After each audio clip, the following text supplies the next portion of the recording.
কোয়েলের সঙ্গে দেখা করেই কোয়েলের সব চক্রান্ত ধরে ফেললো মিঠিল। হ্যাঁ বন্ধুরা, এমনটাই দেখা যাবে। তাই সম্পূর্ণ জানতে ভিডিওটিতে লাইক দিয়ে চ্যানেলটি সাবস্ক্রাইব করে দেখতে থাকুন। গল্পের শুরুতেই দেখা যাবে বাবিলকে কমলিনী ডেকে আনে। তখন বাবিল বলে, কেন রেখেছো মা? তখন কমলিনী বলে, তোমার সঙ্গে আমার কিছু কথা আছে। কি শুনলাম আমি? এসব কি শুনলাম? তখন বাবিল বলে, কি? তখন নতুন বলে, বাবিল, তুমি এমন একটা ভাব করছো যেন তুমি কিছুই জানো না। তুমি বুঝতে পারছো না কোন ব্যাপারটা নিয়ে আমরা কথা বলছি? দেখো, মিঠিলের সঙ্গে তোমার যাই হয়ে যাক না কেন, একটা সম্পর্ক থেকে এইভাবে বেরিয়ে আসা যায় না। তুমি সারা জীবনের জন্য মিঠিলকে নিজের জীবন থেকে সরিয়ে দিতে পারো না। তখন বাবিল বলে, আমি তো মিঠিলকে আমার জীবন থেকে সরিয়ে দেইনি, তবে ওই আমার জীবন থেকে সরে যেতে চাইছে। তখন নতুন বলে, সরে যাবে না? তুমি বলো না, সরে যাবে না? তখন কমলিনী বলে, আমি না বুঝতে পারছি না বাবিল, তোমাকে আমি মানুষ করতে ভুল করেছি আসলে।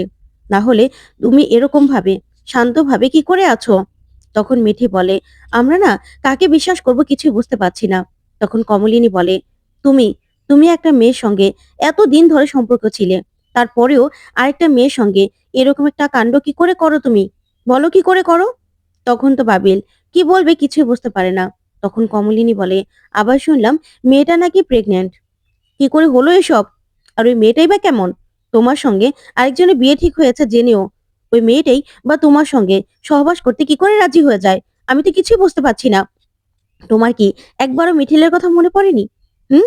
তুমি তুমি এরকম একটা কাণ্ড কি করে করলে? কি করে মেয়েটাকে এত বছর পরে কেন ঠকালে বাবিল? কেন ঠকালে? এখন মিঠিলের কাছে আমরা তোমার জন্য মুখ দেখাতে পারছি না, কিচ্ছু বলতে পারছি না। আর তোমার সেই নিয়ে কোনো ভাবনাই নেই। তখন তখন দেখা যাবে কমলিনী কমলিনী বাবিলকে বলে, তুমি এই সম্পর্কটা থেকে বেরিয়ে এসো। ওই মেয়েটার সঙ্গে আমি তোমার বিয়ে কিছুতেই দেব না, কিছুতেই না। আমি কিছুতেই মেনে নিতে পারবো না। তখন নতুন বলে, কমলিনী এসব কথা বলো না। তখন কুচি বলে, নতুন দা, তুমি কি করতে চাইছো? তুমি কি বলছো? তখন নতুন বলে, দেখো, মেয়েটা প্রেগনেন্ট। এখানে মেয়েটাকে মেয়েটাকে আমরা এইভাবে অ্যাভয়েড করতে পারি না। আর যেহেতু মেয়েটা প্রেগনেন্ট, বাবিলের সন্তানের মা হতে চলেছে, তাহলে বাবিলকেও ওর সন্তানের দায়িত্ব নিতে হবে। তখন বাবিল বলে, আমি কি করব? ও যে কিছুতেই বাচ্চাটাকে নষ্ট করতে চাইছে না। তখন তখন নতুন বলে, বাবিল, তুমি যেটা করেছো সেটা দায়ভার তোমাকেই নিতে হবে। ওই মেয়ের বাচ্চার সব দায়িত্ব তোমাকে নিতে হবে। আর তুমি তুমি বিয়ের কথা ভেবেছো কিনা আমি জানি না, তবে মিঠিল মিঠিল যদি চলে গিয়ে থাকে, ও নিজে থেকেই সব সিদ্ধান্ত নিয়েছে। তখন বাবিল বলে, আমি কি করব? মিঠিল তো আমার কোনো কথাই শুনতে চাইছে না। আর আমি একদিনের ভুলে আমার এই অবস্থা হয়েছে। তখন ঠাম্মি বলে, ভুলে আবার বাচ্চা হয় কি করে? তখন কুচি বলে, বাবিল, তোর কথা শুনে না আমি অবাক হয়ে যাচ্ছি। তখন কমলিনী বলে, ভুলে বাচ্চা হয়ে গেছে, তাই না? তোর কোনো দায়িত্ব জ্ঞান নেই? কি করে করলি? আমি তো ভাবতেই পারছি না বাবিল, যে তুই তুই এরকম একটা কাণ্ড করতে পারিস। তখন বাবিল বলে, আমি কি করব বলো তো? মিঠিল আমার কোনো কথাই মানছে না। ওইদিকে মিঠিল একটা রেস্টুরেন্টে যায় কোয়েলের সঙ্গে দেখা করতে। তখন কোয়েল মিঠিলের সঙ্গে দেখা করতে আসে। তখন কোয়েলকে মিঠিল বলে, সরি, তোমাকে কষ্ট করে এখানে আনালাম আমি। আসলে তোমার সঙ্গে আমার কথা বলা দরকার ছিল, তার জন্যই তোমাকে আমি এখানে আসতে বলেছি। তুমি কিছু মনে করো না। তখন কোয়েল বলে, না না, কি মনে করব? তবে তুমি আবার সবার মতো আমাকে বলবে না তো যে বাচ্চাটাকে অ্যাবর্শন করে ফেলতে? তখন তখন মিঠিল বলে, না, আমি তোমাকে বলবো যে তুমি তুমি এই বাচ্চাটাকে কিচ্ছু করবে না। যে যত কিছুই বলুক না কেন, তুমি বাচ্চাটাকে রাখবে। আর তাছাড়া সবাই সবাই বলতে পারে, কিন্তু আমি বলবো যে তুমি তুমি আর বাবিল তাড়াতাড়ি বিয়েটা করে নাও। তখন তো কোয়েল এই কথা শুনে চমকে যায় আর বলে, দেখো, সত্যি তোমার কথা আমি ওরকম ভাবে জানতাম না। বাবিল আমাকে বলেছিল, কিন্তু ওরকম ভালোভাবে বলেনি, তার জন্যই না এরকমটা হয়ে গেছে। তখন মিঠিল বলে, থাক না এসব কথা। তখন কোয়েল বলে, আসলে তোমার আর বাবিলের সম্পর্কে কোনো ফাঁক ছিল, যার জন্য আমি ঢুকে যেতে পেরেছিলাম। আর তোমার সঙ্গে যেটা হয়নি আমার সঙ্গে বাবিলের হয়েছে। তখন মিঠিল বলে, দেখো, বাবিলের সঙ্গে আমার বিয়ে ঠিক হয়ে আছে। ওই বাড়ি কেউ তোমাকে নাও মানতে পারে, কিন্তু কিন্তু তোমাকে তোমাকে সেই জায়গাটা করে নিতে হবে। তখন কোয়েল বলে, চিন্তা করো না, বাবিল বাবিল আর আমার সম্পর্ক, আর আমি না এই বাচ্চাটাকে রাখতে চাই, জানো তো? আমি যখন কনসেপ্ট করি তখন বাবিলকে বলেছি, কিন্তু বাবিল এখন একটু মানতে চাইছে না।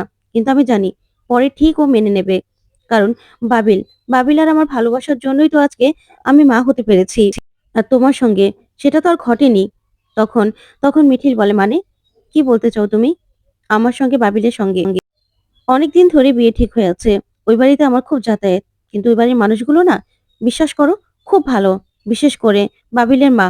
উনি কাকিমা খুব ভালো। কাকিমার সঙ্গে তো আমার বন্ধুত্বের সম্পর্ক আছে। তাই তাই আমি যে সম্পর্কটা থেকে একবার বেরিয়ে এসেছি না, সেই সম্পর্কটাতে আর কোনোদিনও ঢুকবো না। আর তুমি যখন প্রেগন্যান্ট, তাই তোমাকে তো আমি কোনো রকম ভাবেই ডিস্টার্ব করব না। তোমাদের সম্পর্কে আমি কোনোদিনও ঢুকবো না। ওইদিকে বুবলাই বুবলাই বাবিলকে বলে, আচ্ছা বাবিল, তুই এত বড় একটা ভুল কি করে ফেললি বলতো? তখন বাবিল বলে, দেখ বড়দা ভাই, ভুল তো মানুষেরই হয়। তুইও তো ভুল করতে করতে শিখেছিস। তাই আমারও না এটা ভুল হয়ে গেছে। এখন আমি কি করব? একটা একটা মুহূর্তের জন্য আমার ভুল হয়ে গেছিল। আমি নিজেকে অনেক সামলানোর চেষ্টা করেছিলাম। ইনফেক্ট আমি ওই মেয়েটাকে সবসময় এভয়েড করতাম। কিন্তু সেদিন আর আমি এভয়েড করতে পারিনি, বিশ্বাস করো। এভয়েড করতে পারিনি। তার জন্যই তার জন্যই আজকে এই অবস্থা। কিন্তু কিন্তু আমি কি করব? মিঠিল মিঠিল তো আমার কোনো কথাই শুনতে চাইছে না। ও তো আমার কাছে ফিরতে চাইছে না। তখন কুর্চি বলে, এটাই হলো জেনারেশন গ্যাপ, তাই না? আমাদের জেনারেশনে আমরা এরকম ভাবে ভাবতে পারিনি। তখন কমলিনী বলে, না দিদি ভাই, জেনারেশন গ্যাপ বলতে কিছু নেই। যার যার চিন্তা ভাবনা যেমন। ও কি করে মিঠিলকে ঠকালো? আমি তো সেটাই বুঝতে পারছি না। তুই একবারও বুঝতে পারছিস মেয়েটার কতটা কষ্ট হয়েছে? ও তোকে কতটা কতটা ভালোবাসতো। ও কিন্তু চাইলে অনেক আগেই ভালো কোনো ছেলেকে বিয়ে করে চলে যেতে পারতো। কিন্তু মিঠিল কিন্তু করেনি। এতদিন ধরে মেয়েটা তোর পিছনে এতটা সময় দিল, আর তুই তার এই প্রতিদান দিলি? অন্য একটা মেয়ের সঙ্গে এইভাবে এইভাবে ঘনিষ্ঠ হয়ে মেয়েটাকে ঠকাতে পারলি? তখন বাবিল বলে, মা, মিঠিল খুব শক্ত একজন মেয়ে। ও তো ও তো আমার জীবন থেকে সরে দাঁড়িয়েছে। তখন নতুন বলে, ও, সেজন্যই সেজন্যই তুমি খুব খুশি, তাই তো? তোমার মধ্যে একটা দায়িত্ববোধ নেই। একটা মেয়ের সঙ্গে তোমার এত বছরের সম্পর্ক, আর তুমি তাকে রেখে অন্য একটা মেয়ের সঙ্গে সম্পর্কে জড়িয়ে গেলে। তখনও তোমার মিঠিলের কথা মনে হলো না? আমি তো অবাক হয়ে যাচ্ছি বাবিল। কি করে? সেই ছোটবেলা থেকে তোমাদের আমি মানুষ করেছি, সবকিছু শিক্ষা আমি দিয়েছি। তাহলে কি আমার শিক্ষায় ভুল ছিল? তখন বাবিল বলে, বিশ্বাস করো, আমি এই ভুল থেকে বেরিয়ে আসতে চাই, কিন্তু কিন্তু কিছুতেই পাচ্ছি না। তখন কুর্চি বলে, কি করে পারবি বলতো? কি করে পারবি? একটা মেয়ে যে কিনা প্রেগনেন্ট হয়ে গেছে, সে কি মানবে কোনো কথা? মানবে না তো। আর তুই মিঠিলের কথা না ভেবেই তুই এরকম একটা কাণ্ড করতে পারলি? আমরা সবার কাছে মুখ দেখাতে পারবো তোর জন্য? কি করে করলি এটা? কি করে পারলি? আমি না অবাক হয়ে যাচ্ছি বাবিল। তোর মুখে কোনো কথা শুনতে ইচ্ছে করছে না। তখন কমলিনী বলে, কি আর করবে দিদি ভাই, সব না আমার দোষ। আমার ছেলেদেরকে আমি মানুষই করতে পারিনি। তার জন্যই তো পদে পদে ওদের জন্য এত ঝামেলায় আমাকে পড়তে হয়। কি করে করলে এটা? কি করে করলে? আমি তো সেটাই বুঝতে পারছি না। মিঠিলকে এইভাবে ধোকা দিলে তুমি? ওইদিকে মিঠিলকে কোয়েল বলে, বিশ্বাস করো, প্রথমে বাবিলো বাবিলো আমার সঙ্গে সম্পর্কে জড়াতে চায়নি। আমাকে শুধু বলতো যে তুই আমার কাছে আসিস না। হ্যাঁ, তোমার কথা যে বলেনি তা নয়। আমাকে বলেছিল যে একজনের কাছে কমিটমেন্ট, কিন্তু তোমার সঙ্গে যে বিয়ে ঠিক হয়ে আছে সেটা আমাকে বলেনি। তারপরেই আমি শুধু চেয়েছিলাম যে করেই হোক বাবিলকে কাছে পেতে। আর একদিন পেয়েও যাই। আর তারপরেই দেখতে পেয়েছিলাম যে বাবিল নিজে নিজে অনুতপ্ত এই ভুলটার জন্য। তখন মিঠিল বলে, আচ্ছা, এখন বাবিল তোমাকে কি বলছে? সেটাই বলছি। বাবিল কি তোমার পাশে আছে? তখন কোয়েল বলে, বাবিল তো আমাকে মানতে চাইছে না। ও বলছে বাচ্চাটাকে নষ্ট করে দিতে। কিন্তু কিন্তু আমি তো পারবো না। আসলে এই কাণ্ড হওয়ার পরেই বাবিল আমাকে ফোনই করেনি, আর বলেছিল যে এই ঘটনা যেন কোনোদিনও কেউ জানতে না পারে। বিশেষ করে তুমি যেন জানতে না পারো। তখনই আমাকে বলেছিল যে তোমাদের বিয়ে ঠিক হয়ে আছে। তাই আমিও ভেবেছিলাম কোনোদিন কাউকে বলবো না। কিন্তু হঠাৎ করেই আমি কনসেপ্ট করে যাই। তাই তাই বলতে বাধ্য হয়েছি। তারপরেও বাবিল যদি আমার সঙ্গে সম্পর্ক না রাখে, তাও আমি এই বাচ্চাটার মা হতে চাই। বাচ্চাটাকে আমি পৃথিবীতে আনতে চাই। আমিও মাতৃত্বের স্বাদ পেতে চাই। কিন্তু বাবিলকে আমার বাচ্চার বাবার পরিচয় দিতেই হবে। সেটাতে বাবিল অস্বীকার করতে পারবে না। কারণ আমি তো দুনিয়ার কাছে খারাপ হতে পারবো না। আমি তো ওরকম মেয়ে নয়। এই কোয়েল এত সস্তা নয়। তাই বাবিলকে ওর সন্তানের পরিচয় দিতেই হবে। তাই আমি না কোনোদিনও ওই বাড়িতে যাব সেটা চিন্তা করিনি। তখন তখন এই কথা শুনে মিঠিল অবাক হয়। তখন দেখা যাবে কোয়েল বলে, হ্যাঁ, এই বাচ্চাটাকে আমি নষ্ট করতে পারবো না। তখন তো মিঠিল এই কথাগুলো শুনে বা কোয়েলের দিকে তাকিয়ে থাকে। তখন মিঠিল বলে, দেখো, আমি তোমাকে বাচ্চাটা নষ্ট করতে বলবো না। ওই বাড়ির কেউই বলবে না। কারণ বাবিলদের পরিবারটা একটু অন্যরকম। বিশেষ করে কাকিমা। কাকিমার সঙ্গে না আমার খুব ভালো বন্ডিং। তাই কাকিমা কখনো এরকমটা বলবে না। আর ওই বাড়ির কেউ এই বিয়েটা মানতে নাও পারে। তখন কোয়েল বলে, "আচ্ছা, তুমি? তুমি কি এই বিয়েটা মানতে পারবে? তুমি সবকিছু মেনে নিতে পারবে তো? তুমি সত্যি আমার আর বাবিলের বিয়ে দিতে চাও?" কিন্তু আমি না চাই না, জানো তো? বাবিল যদি আমাকে বিয়ে নাও করে না, তাতেও না আমার কোনো সমস্যা নেই। আমার কোনো প্রবলেম হবে না। তখন তখন মিঠিল বলে, "কিন্তু আমি চাই বাবিলের সঙ্গে তোমার সঙ্গে বিয়েটা হয়ে যাক। আমি যে সম্পর্ক থেকে একবার বেরিয়ে আসি, সে সম্পর্কেতে না আমি কক্ষনো ঢুকি না।" তখন এই কথা শুনে কোয়েল অবাক হয়। ওইদিকে বাবিল বলে, "মিঠিল, মিঠিল তো আমাকে ছেড়ে চলে গেছে। মিঠিল না আমার কাছে আর কোনোদিনও ফিরে আসবে না।" তখন কমলিনী বলে, "ও, সেজন্য মেয়েটার কষ্ট হয় না? তুমি বুঝতে পারো না? মেয়েটা যে কত কষ্ট করে, কষ্ট পেয়ে তোমার জীবন থেকে সরে গেছে। ওর জীবনটা তুমি নষ্ট করে দিয়েছ। ও কিন্তু ভালোই থাকবে। ও ভালো একটা জায়গায় বিয়ে করে নেবে। কষ্ট করবে তুমি।" তখন নতুন বলে, "আমি না অবাক হয়ে যাচ্ছি বাবিল। তোর কথা যতই শুনছি। আর মেয়েটা তো প্রেগন্যান্ট। সেই বাচ্চার দায়িত্ব কিন্তু তোকে নিতেই হবে। আর সম্পর্কের দায় সেটাও তোকে বহন করতে হবে। তুই মিঠিলকে কি করে বোঝাবি একটা সম্পর্কে টানাপোড়েন হতেই পারে। সেই সম্পর্কটা তোকেই ঠিক করতে হবে।"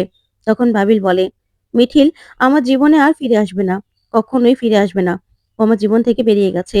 তখন মিঠি বলে, "তাহলে তো মিঠিলদির সঙ্গে আমাদের সম্পর্কটাও শেষ হয়ে যাবে। কাকে বিশ্বাস করব? আমার না কিছু ভালো লাগছে না। মিঠিলদির সঙ্গে আমাদের এত ভালো সম্পর্ক ছিল। তাহলে তো মিঠিলদি এই বাড়িতেও আসবে না। আমরা খুব মিস করব। ভাইয়াদা, সবকিছু হয়েছে তোর জন্য। সবকিছু। বুঝতে পারছি না তোকে কি বলবো?" ওইদিকে ওইদিকে কোয়েল বলে, "কেন? বাবিলের মাই বা আমাদের সম্পর্কের মধ্যে কেন ঢুকবে? কারণ উনিও তো পরে বিয়ে করেছে।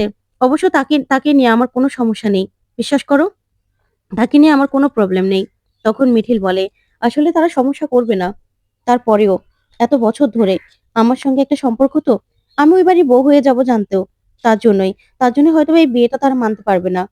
কিন্তু কিন্তু তোমাকে তোমাকে সবার মন জয় করতে হবে। আর তাছাড়া তোমাদের বিয়ে হয়ে যাওয়ার পরেও কিন্তু আমি কাকিমার সঙ্গে দেখা করতে যাব, কথা বলতে যাব। কারণ কাকিমা আমার খুব কাছের। আমাদের না আলাদাই একটা বন্ধুত্ব। তাই তুমি তখন কিছু মনে করবে না তো কোয়েল? যে তোমার বিয়ের পরেও তোমাদের বাড়িতে যাব? ওই বাড়িতে আমি যাব। কিন্তু তোমাদের সম্পর্কের মাঝখানে ঢোকার জন্য নয়।" তখন কোয়েল বলে, "না, না, আমি কি মনে করব? আমার প্রতি আর বাবিলের প্রতি আমার বিশ্বাস আছে।" তখন মিঠিল বলে, "হ্যাঁ, তোমাদের বিশ্বাস থাকলেই হলো। কারণ আমি না তোমাদের সম্পর্কে কোনোদিনও বাধা হব না। কারণ আমি ওরকম মেয়েই নই। আর আমি যে সম্পর্ক থেকে বেরিয়ে এসেছি, সে সম্পর্কের মধ্যে আমি কোনোদিনও আর পা রাখবো না।" তখন কোয়েল বলে, "বিশ্বাস করো, আমিও চাইনি যে বাবিল আমাকে বিয়ে করুক। কিন্তু কিন্তু আমি চেয়েছি বাচ্চাটা দুনিয়াতে আসুক। আমি মা হব। আমি মা হয়ে আমার বাচ্চাটাকে বড় করব। কিন্তু বাবিলকে আমার সন্তানের পরিচয় দিতেই হবে। সেটার জন্য সেটার জন্য আমাকে যতদূর যাওয়ার ততদূর আমি আমি যেতে রাজি আছি। কিন্তু বাবিলকে অস্বীকার করলে চলবে না।" তখন তো এই কথা শুনে মিঠিল অবাক হয়। ওইদিকে বাবিল বলে, "না, মিঠিল এই বাড়িতে মাঝে আসবে বলেছে।" তখন মিঠি বলে, "তাহলে তো হয়েই গেল। ব্যাস, তাহলে তার কোনো সমস্যাই রইল না, তাই না?" তখন বাবিল কিছুই বলে না। তখন কুর্চি বলে, "আসলে আমি না অবাক হয়ে যাচ্ছি বাবিল। তাহলে মিঠিলের সঙ্গে তো তোর কথা হয়েই গেছে। বিয়ের বিয়ের তোড়জোড় শুরু করে দে না, বিয়ে করে নে।" তখন বাবিল বলে, "আমি কি বলেছি?" তখন নতুন বলে, "দেখো বাবিল, তুমি কি বলেছো না বলেছো সেটা তো তুমি জানো। আমাদের তো দরকার নেই।" তখন ঠাম্মি বলে, "হ্যাঁ, কত যে ভালো মেয়ে সেটা তো বুঝতেই পারছি।